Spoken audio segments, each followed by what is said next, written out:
Hey, what's going on, guys? It's me, Cypher O Suzuki here, and today we'll be doing part 1 to a new series called What If Naruto Had the 10 Commandments? So, without any further ado, I don't think there's any minutes to this video today, let's get right into it.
Start this video off with Naruto Uzumaki, the jailer of the nine-tailed demon fox, being chased by the villagers of Konohagakure no Sato, or the village hidden in the leaves.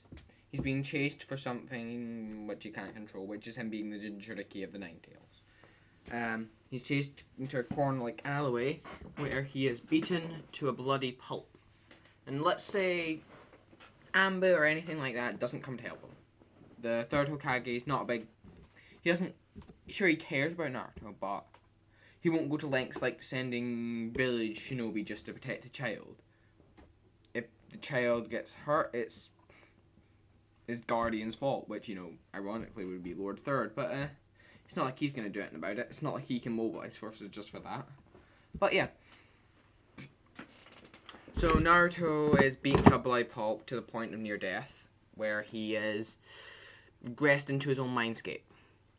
Inside his mindscape, he sees 11 figures. One massive fox-like figure and 10 humanoid figures. Naruto approaches these people cautiously as they greet themselves. The first one introduces himself as Gloxinia, the first fairy king.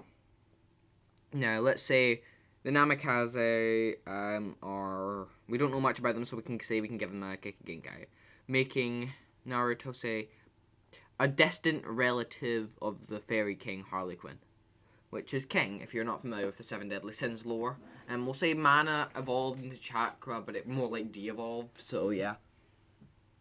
So, the demon races, the goddess race, all the other races are kind of revolved into Gekigenkai, like shadow release of the kind of demons, but they've kind of like devolved and they've mingled into human society. The Akamichi have been like similar to the fairy, but not much. Like it's a fairy giant kind of thing, which, you know, it always bugged me the wrong way about how the Akamichi could grow, but they also have the power to use wings. So I always thought they'd be something. They are very similar to the giants, but a mixture with the fairies from Seven Deadly Sins, which always rubs me the wrong way because it just doesn't seem right. But yeah, no, we'll continue. So. So Droll and Gloxinia introduce themselves, then it's Esterosa, Meliodas, since he was technically originally a part of the Seven Deadly Sins, he would introduce himself, then Zeldris, and then, you know, everyone else. I actually don't remember most of their names. I know Galland and all that, but I don't remember the rest of their names, but I do know their commandments.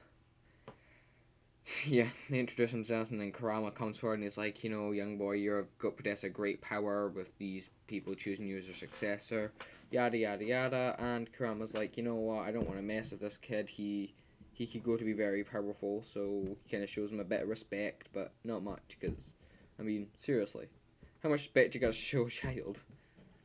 You're a demon fox, and you're not gonna show much respect to a child, but, you know, you show the amount that he deserves. Which is, you know, a lot, considering he's the, you know, thing for the Ten Commandments. But, okay, yeah. So, we continue on, and... Sorry, yeah. So, Zeld steps forward with Meliodas and Esteros, and the three of them together explain what's going on, how they are, how he is their, successor. Yeah, sorry guys, wait, let me just continue here. So it's how he's their successor and how he will gain their powers. So Naruto gains their powers, yada yada yada. We skip forward about Naruto will be about 4 years old at this time, so we'll skip forward about 8 years. We skip forward 8 years to the end of the academy. Naruto's been acting like a dead last this entire time. In actuality, he is the strongest person in the village, stronger than the Hokage, and can quite easily slap the 5 Kage. Like, the original 5 Kage plus Madara, he can slap. Like, Kaguya comes to Earth, he can slap her. No one gives a shit. The Otsutsuki King comes to Earth, he slaps the shit out of them. Because he's just that badass. Just that OP. Because everyone knows in my channel, I love OP characters, and I love characters with bad backstories because it gives them a justification for their actions that I may have them do. Of course, I will never have them do anything disgusting, like that terrible YouTuber, which I will not mention, who's ends in an X and starts with an Ami, but it doesn't start with a K, it starts with an R. So, try and figure it out. If you can figure it out in the comment section, I'll give you a heart and pin your comment. But, so let's continue. So, okay, yeah. So, Naruto, basically, it's like the day before the graduation exam, and Naruto doesn't paint the stone faces, he just comes straight to class in his clothes, which he'll be wearing, I'll say, he'll have a Meliodas' assault mode, like, clothing, like black trousers, and then the kind of blackish outline that you have.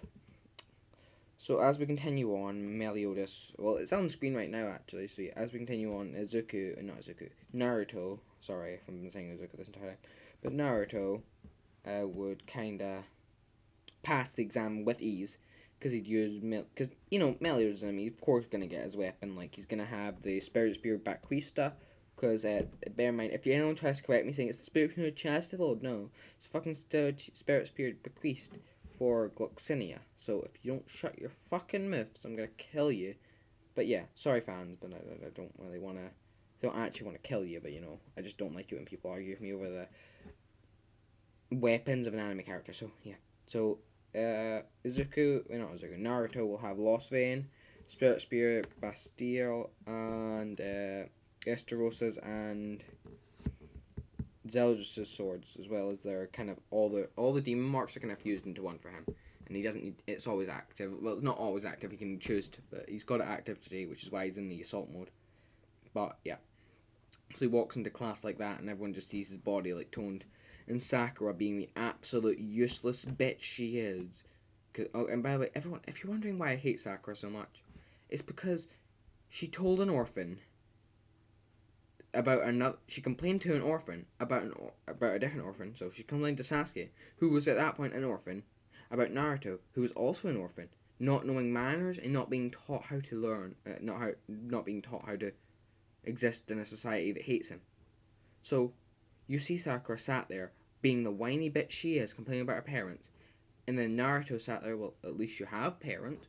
But Sakura still complains that I'm like, oh, I shouldn't have asked you. Like, seriously. I get it, Sakura. You've got everyday problems. But don't take your complaints to an orphan who basically has no clue what you're talking about and then complain that the orphan has no clue what you're talking about. You took your problems to them in the first place. Not you. It's not their fault. So yeah, sorry. So let's continue on. So Naruto walks into class and Sakura, as I was saying, being the whiny bitch she is, along with Ino, like she gets better throughout the story, but yeah, along with Ino, kind of step forward and are like, Naruto Baka, what the fuck you gonna look like Sasuke-kun? Being the whiny bitches they are at this point in the story. I mean, I'll admit Sakura gets better, but not much. So yeah. So, what was it? Yeah, so Sakura and Ino kind of complain, and then Naruto's like, shut the fuck up. I just want to go and sit in my seat, and I want to get this exam or whatever thing happens. So, yeah, he kind of sits next to Sasuke, and Sasuke, like, looks at him and is like, hey, dope. Like, being the absolute idiot he is. Because at this point in the story, he's an absolute dumbass. I mean, he gets better slightly, like, in the first part of Naruto, but then he gets, like, 10 times worse before he gets better. And the only time I'll ever say he's kind of badass is in the fight between Kaguya and maybe the Naruto fight at the end of the series. But he just gets toned down so much in Boruto. But not that I consider Boruto canon. I would never consider Boruto canon. Just, it's a good scaling for power. It's like a Dragon Ball GT situation for me, by the way, guys. So let's be clear here. So Naruto walks into class. He sits down after yelling at and Sakura. And let's say Hinata doesn't like Naruto at all. No one in the class really likes him. And Sasuke's like, "Hey, dope, why are you trying to act cool?" And Naruto's like, "Shut the fuck up, Uchiha. I'm just trying to sit here in silence, waiting for the teacher to get here." And Sasuke's kind of taken aback by this because Naruto's never been rude to him before. He's never even sworn at him, or swore to anyone. So everyone just sits. And they're kind of stunned because Naruto's like, fucking popping off in the swearing.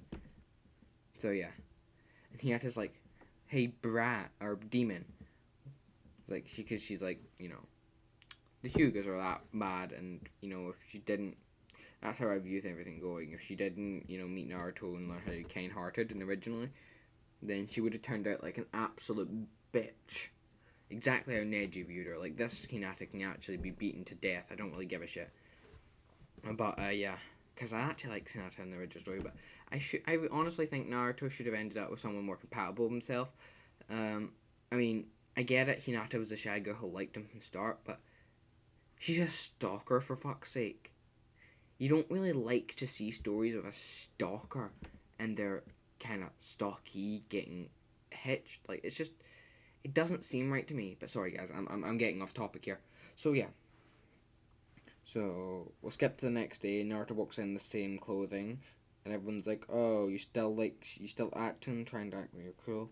And Naruto, everyone looks into Naruto's eyes at this point because he's got the demon mark tattoo, but no one noticed the other day, like yesterday. So everyone looks at him, and then they see his cold, dark, lifeless eyes.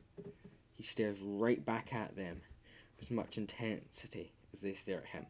Sorry about that, guys. My phone pinged, so as you heard, but yeah. So he stares at them with as much intensity, yada yada yada. And he sits down waiting for the graduation exam to take place. So Mitsuki is like a traitor still, so he tries to sabotage Naruto.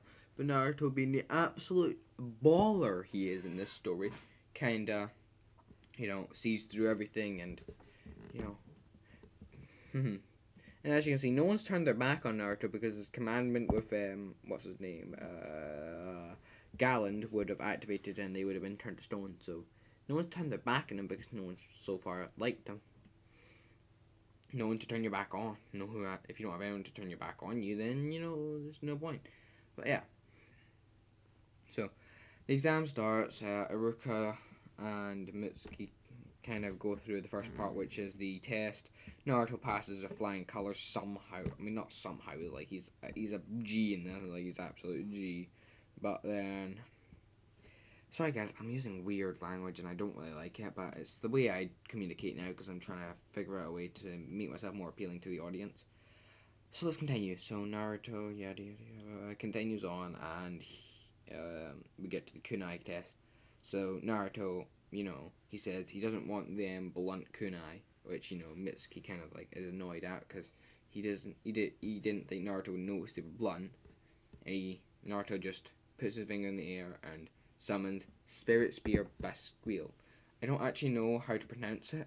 Give me a sec. Okay, no, I just looked it up. It's the Spirit Spear Basquias. So Naruto summons the Spirit Spear Basquias and uses, I think it's form 5, which no, it's form, it's form 5, multiply, which is, I know it's King's ability for his spear, but I'm gonna add it onto Gloxinia's because I think like the first Fairy King would have all the abilities of all the Spirit Spears. Like, let's just make him OP here, give him that. So he turns them into like a load of kunai, and everyone's like, wow. So then he kind of fires them at all the targets, and the targets all get hit.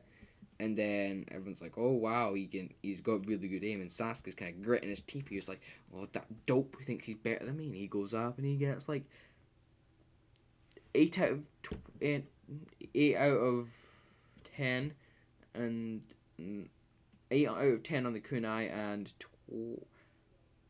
and 9 out of 10 on the shuriken. Naruto goes up for the shuriken test, and he's like, bing bang boom, gets 10 out of, no, like, he gets 12 out of 10 on the shuriken, because, you know, he's just an absolute baller. And yeah, you already know we got 10 out of 10 on, no, 11 out of 10 on the bloody kunai, because he's an absolute baller. So then he moves on to the jutsu test, which is the clone, the Kamawari, and the substitution jutsu. And, the clone jutsu, the substitution jutsu, and the henge jutsu. So yeah, the Kamawari, Bunshin, and henge. So yeah, sorry guys, I was just trying to make the Japanese spelling pronunciation of them. Okay, so Naruto aces the Kamawari and the henge, and then does the Kage Bunshin no jutsu, not the Bunshin, the Kage Bunshin, which, you know, scores some extra points. And then, like, can you do I don't know, elemental jutsu to show as if you're like, well, you're able to get the Rookie of the Year. And Naruto's all like, yeah, damn right I can. And he uses the ability. Okay, sorry, I had the Cup Joel's ability, and he uses Joel's ability, which is called Ground, which is an advanced version of the standard giant power called Creation, which gives him incredible control over. So he kind of creates a pillar similar to how how Droll does against Meliodas in his fight against the Seven Deadly Sins, where he, you know, unfortunately dies for one of the few times we see on screen. And then so he gets extra points for that, and like, we never heard of that jutsu before. You didn't even do hand signs. And Naruto's all like, well, you know, it's just a Kike Genkai, elemental Kike Genkai that I pack up over the years. And Ruka's like, cool, that's cool. And then he sends him in with the Rookie of the Year headband, which is black compared to this typical blue that you would get for the graduation exam. And Sasuke's seen this kind of seeds, because he was before Naruto. He thought he would have got the Rookie of the Year badge, but he was told that he would have to wait until he was told who was if anyone did better than him. And, you know, he already didn't do as good as Naruto on the kunai and shuriken test. So yeah, Naruto goes outside and sits in his swing because he's passed, and, you know, he doesn't really have any family to go talk to. Like, he talks to Kurama and the other 10 Commandments every so often, but yeah. And Mitsuki comes round, and he goes up to Naruto, and he says, well, you know, you didn't actually pass the exam, Naruto. You need to steal the scroll of sealing from the Hokage's office to actually pass. Naruto, being, like, not an idiot, says, you know that's not true, and so do I, Mitsuki. So let's just cut to the chase. If you even try to run away now, you will die, he says, as vines start to wrap around Mitsuki's leg, which this is Gloxinia's ability. Don't remember what it's called, but yeah, it's Gloxinia's ability. And yeah, Naruto then, you know, kind of deals with him, and then the next day they're putting the teams, which Naruto's team will be, well, you have to find out next time. Thanks everyone for watching. I hope you enjoyed the video. Like, subscribe, and check out the other videos on my channel. I hope you enjoyed, and talk to you next time. Bye.